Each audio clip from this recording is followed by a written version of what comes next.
Okay नमस्कार दोस्तों, स्वागत है आपका। आज है 25 अप्रैल। चलिए अपना करंट अफेयर सेशन स्टार्ट करते हैं और देखते हैं कौन सा प्रश्न है और कितने एम पर क्वेश्चन आंसर बनेगा। उन सभी को देखने का प्रयास करेंगे। और हाँ, आज के 2 क्वेश्चन काफी इंपॉर्टेंट है, उसको स्किप नहीं करना। चलिए पहला क्वेश्चन स्टार्ट करते हैं। पहला प्रश्न हमने न्यायपालिका से लिया हुआ है। ये भी क्वेश्चन काफी इंपॉर्टेंट है। हाल ही में सुप्रीम कोर्ट ने किसे संवैधानिक अधिकार घोषित किया गया?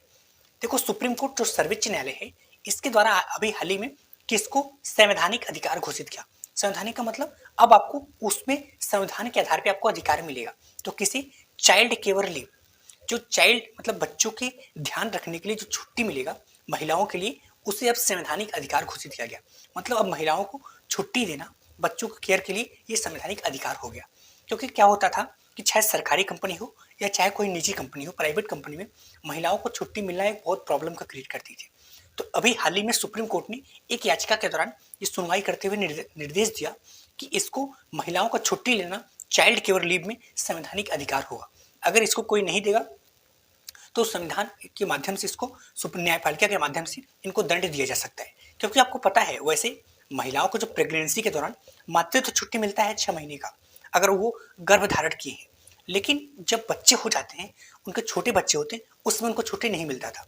तो अभी याचिका के दौरान अनुच्छेद 15 के तहत ये सुनवाई किया गया कि चाइल्ड केयर लीव भी 2 वर्ष लगभग 24 माह तक दिया जाएगा और उसके दौरान महिलाओं की वेतन कटौती नहीं किया जाएगा। समझ के अभी हाल ही में असिस्टेंट प्रोफेसर हिमाचल प्रदेश की थी, इनके द्वारा एक याचिका दायर किया गया था। इससे सबसे बड़ा लाभ क्या होगा? क्योंकि जो चाइल्ड केयर लीव है, मतलब बच्चों के जो ध्यान रखने के लिए जो छुट्टी है, ये मातृत्व छुट्टी का हिस्सा है। ये समझ लो, आप प्रेगनेंसी के दौरान जिस तरह से समस्या होती है, वैसे छोटे बच्चे भी समस्या होती है। तो ये मातृत्व अधिकार का हिस्सा है। उसके साथ साथ जो महिलाएं काम करती हैं और परिवार, इन दोनों के बीच संतुलन बनाए रखने के लिए बहुत जरूरी है। सुप्रीम कोर्ट की बात करें तो सुप्रीम कोर्ट का जो विस्तार है वो आर्टिकल 124 से लेकर 147 तक है। यहाँ पे सुप्रीम कोर्ट को अभिलेख न्यायालय भी कहा जाता है आर्टिकल 129 के तहत। हाई कोर्ट की बात करें तो 214 से लेकर 232, ये भाग 5 में है, ये भाग 6 में है। और हाई कोर्ट का जो 215 आर्टिकल क्या कहता है कि हाई कोर्ट भी एक अभिलेख न्यायालय है। उसके बाद ये दोनों रिट जारी कर सकते हैं। रिट का मतलब कि बहुत सारे ऐसे क्षेत्रों में जहाँ पे कानून का पहुंच नहीं है, उसको डायरेक्ट अपने पास मंगा के उसका निराकरण कर सकती है। चलते हैं नेक्स्ट टॉपिक पे। नेक्स्ट टॉपिक दिवस से। विश्व पुस्तक और कॉपीराइट दिवस 2024 कब मनाया गया? देखो, ये जो विश्व पुस्तक कॉपीराइट दिवस है, ये प्रत्येक वर्ष 23 अप्रैल को मनाया जाता है। इस बार का थीम क्या है? Read your way.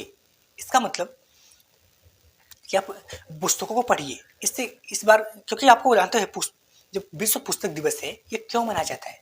क्योंकि पुस्तकों को महत्व और बौद्धिक संपदा अधिकारों को बढ़ावा देने के लिए। बौद्धिक संपदा का मतलब एक तरह से बुद्धि से है। क्योंकि अगर आप पुस्तक पढ़ोगे, आपका बुद्धि का जो विकास होगा, इनोवेशन, ये पेटेंट और कॉपीराइट बढ़ता है। पेटेंट और कॉपीराइट जिस देश में सबसे ज्यादा बढ़ता है, तो उसका बौद्धिक संपदा सूचकांक में भी अच्छा स्थान होता है। समझ गए जी? इसका जो शुरुआत हुआ था ये 1995 में हुआ था। क्योंकि शेक्सपियर का जो मृत्यु वर्षगांठ है ये 1995 है। शेक्सपियर को तो आप जानते ही होंगे, है ना जी? और प्रत्येक वर्ष 22 अप्रैल को पृथ्वी दिवस मनाया जाता है। 24 अप्रैल को पंचायती राज दिवस, उसके बाद 21 अप्रैल को सिविल सर्विसेज डे और 14 अप्रैल को डॉक्टर भीमराव अंबेडकर दिवस मनाया जाता है। चलते हैं नेक्स्ट टॉपिक पे। ये क्वेश्चन भी काफी इंपॉर्टेंट है, ध्यान से समझिएगा, समझ में आ जाएगा। नेक्स्ट क्वेश्चन हमने बीबीसी से लिया हुआ है। अंडमान निकोबार के किस आदिवासी समूह द्वारा पहली बार लोकसभा में मत का प्रयोग किया गया? देखो, बहुत सारी जनजातियां ऐसी हैं जहां पे अभी विकास नहीं हुआ है। विकास का मतलब अभी वहां पे गवर्नमेंट का तो प्रभाव, गवर्नमेंट का वहां पे हस्तक्षेप भी नहीं है। तो इसकी वजह से लगातार जितने भी नए जनजातियों का इन्वेंशन हो रहा है, खोज हो रहा है, और वहां पे सरकारों का पहुंच बढ़ा रहा है, उसके बाद वहां पे धीरे धीरे विकास हो रहा है। तो अभी पहली बार अंडमान निकोबार के किस आदिवासी समूह पर पहली बार लोकसभा का मत देव का प्रयोग कर पाए? वो कौन से समूह है? वो है सोम्पे। ये निकोबारी जनजाति है। इसको पीवीजीटी श्रेणी में रखा गया। पीवीजीटी का मतलब अति संवेदनशील जनजातियां। देखो, बहुत सारी जनजातियां ऐसी है जो अति संवेदनशील है। अति संवेदनशील का मतलब वो बहुत जल्दी मतलब पलायन कर जाती है, या बहुत जल्दी उनका विकास नहीं हो रहा है, वो लगातार कम हो रहे हैं, उनकी प्रभाव पड़ रहा है। समझिए, ये अति संवेदनशील की श्रेणी में आते हैं। वैसे अंडमान निकोबार में अन्य जनजातियां भी हैं, जैसे सेंटलीज, ओंग, सोम्पेन, जारवा निकोबारी जनजाति, समझ गए जी। वैसे 2011 जनगणना के अनुसार अगर बात करें, पूरे भारत में पूरी जनसंख्या का केवल 0.6% जनजातियां थी।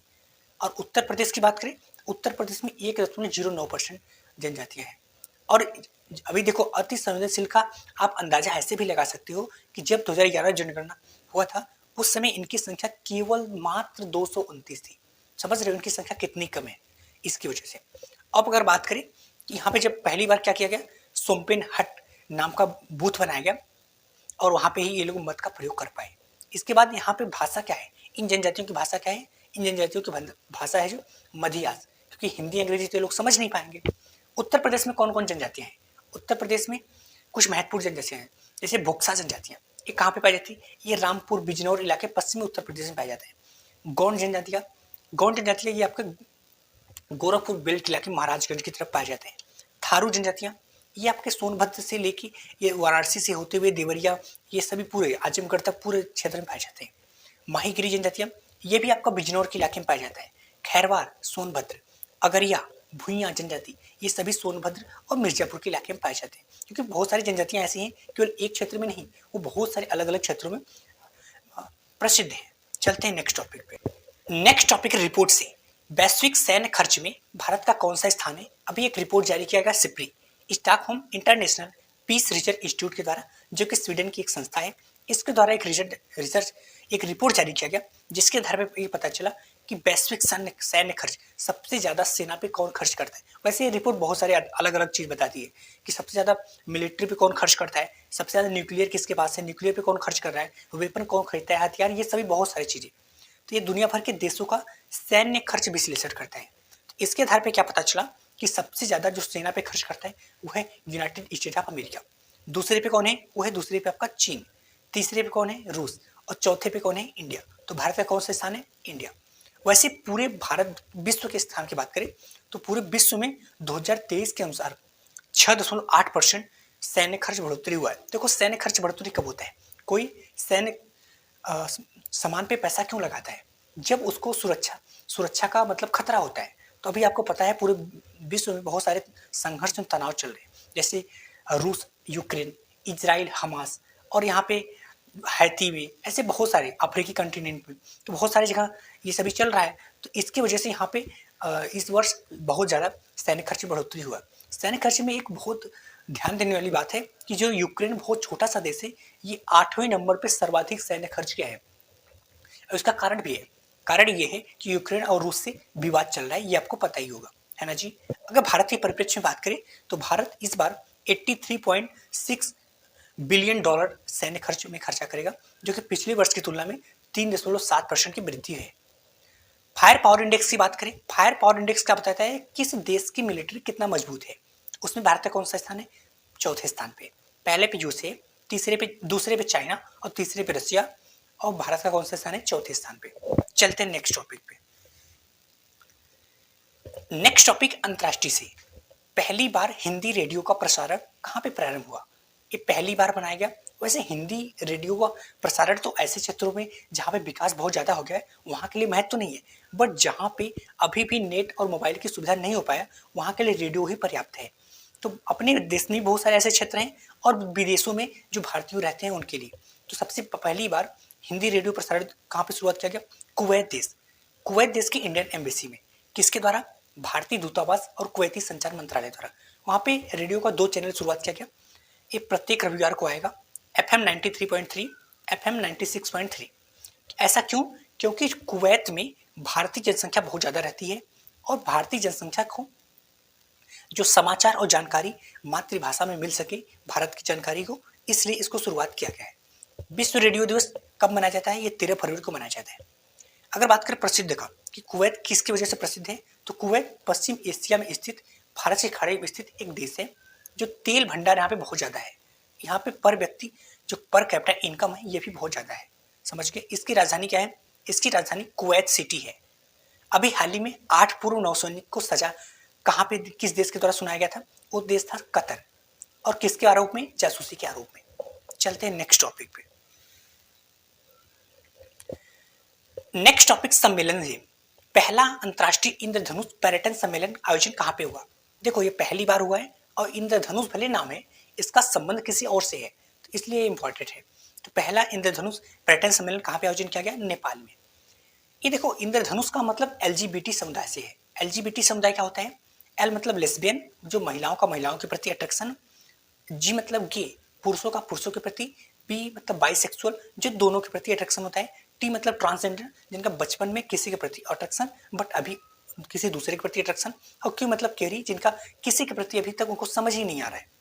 तो नेपाल के एलजीबीटी समुदाय के लिए एक समावेशी और स्वागत योग्य पर्यटन गंतव्य के रूप में बढ़ावा दिए जाने के लिए इस सम्मेलन का आयोजन किया गया।